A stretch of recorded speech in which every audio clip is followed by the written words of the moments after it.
Hoyt, that's great. If people have questions for Hoyt, you can type them in the chat box and we'll get to them at the end, okay? All right, so thanks, Hoyt. Sean. Next up, we have Jacqueline Claudio, who's the CEO of Love the Wild. And just so everybody kind of has a little bit of background, Love the Wild provides kits of sustainable fish in some very tasty sauces delivered through the grocery store channel. And they're building up a strong brand that's based on smart and efficient supply chains. So I'll hand the floor over to Jacqueline to tell a little bit more about the Love the Wild story. Hey guys, it's such an honor to be asked to be on here and speak to you. I really was talking to Hoyt yesterday about just what a transformative experience Fish 2.0 was for our brand. And that's probably one of 10 conversations that I had this week alone with people that I met through Fish 2.0. So what you're doing when you decide to participate in Fish 2.0 is really joining a community of folks who really want to help each other out. So just don't underestimate that at all. So what did I get out of this? Access. Like Hoyt said, through this I found mentors, people that are helping me actively with my business even today, over a year since Fish 2.0 ended for us. Partners, I'm working with people that I met through Fish 2.0. They're part of my supply chain network, both on the technology side as well as the fish side. Retailers, I wasn't expecting that one, but it's another one of those, you never know who you're going to meet. I landed 2 of my first retail accounts through people that I met at Fish 2.0 and the press, which is a huge deal. It really gives you credibility, especially early on in your business, and helps you in your ability to fundraise and, for us to get in front of retailers in a meaningful way. I know a lot of you folks are probably really interested in investment given the stage of where you are in your business. Since Fish 2.0, I've raised about $3.5 million through contacts that I met at Fish 2.0. So these are people that participated both in our seed round and also in our Series A that we just recently finished.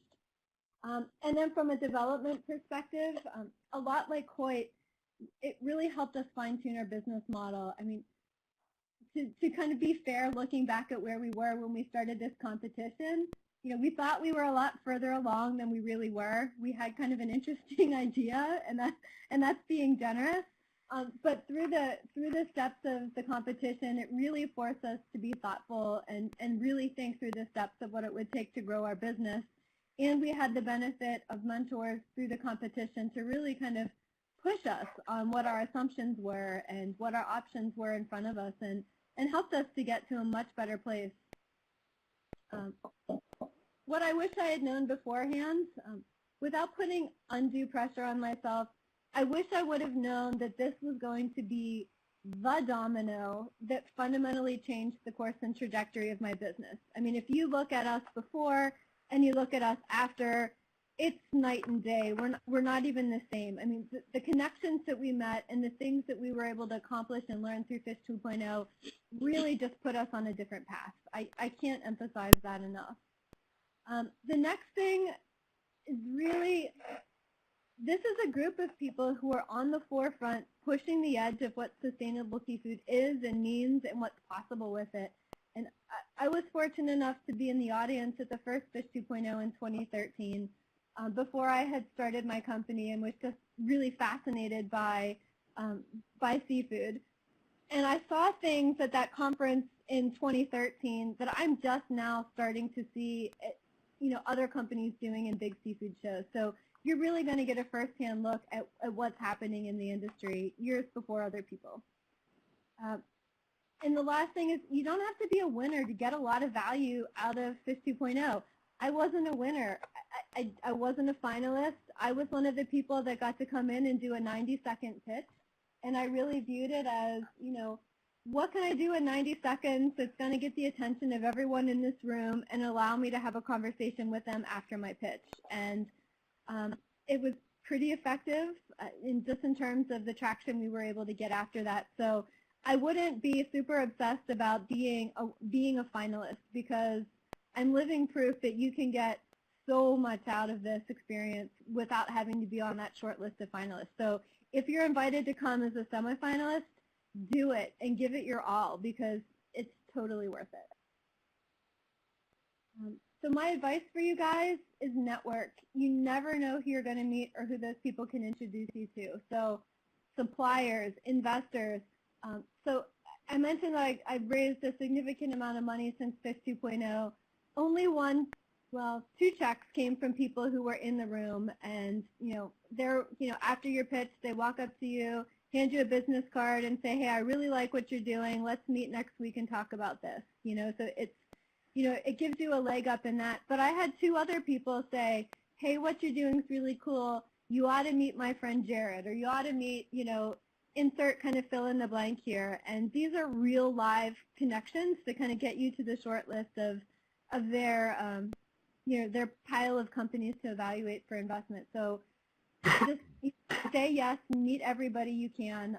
We also, there's so much to say about that. The next thing is kind of ask for help, and this one is hard for me, right? Because I think I know what I'm doing. I've got a really clear vision, but everyone that you're going to meet in this competition is so smart that there's no value in pretending like your business model's bulletproof or that you have it figured out, right? I got the most value by going to people. So one of my mentors was Phil Gibson, who led seafood buying at Safeway for, I think, 20 years and was volunteering our time. So having someone like that to be able to talk through our business model challenges was awesome. And I told him, straight up, Phil, I don't understand, how the pricing strategy should work for someone like Safeway. Can you explain to me what their margin assumptions are? And am I going to have to pay slotting to go into some of these retailers because I don't really have that built into my business model yet?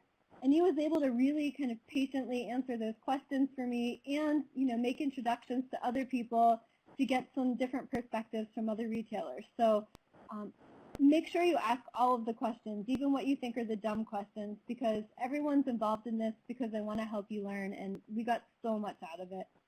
And the last part is just really go for it. Don't phone it in. What it takes to participate in Fish 2.0 is pretty light, relatively speaking. You're never going to do anything else that's going to deliver so much value for so little time going in. But if I had known kind of before I started this what an impact this could have on my business, I would have doubled down. I would have allocated twice as much time for myself to go through the applications. I would have asked for even more meetings with my mentors.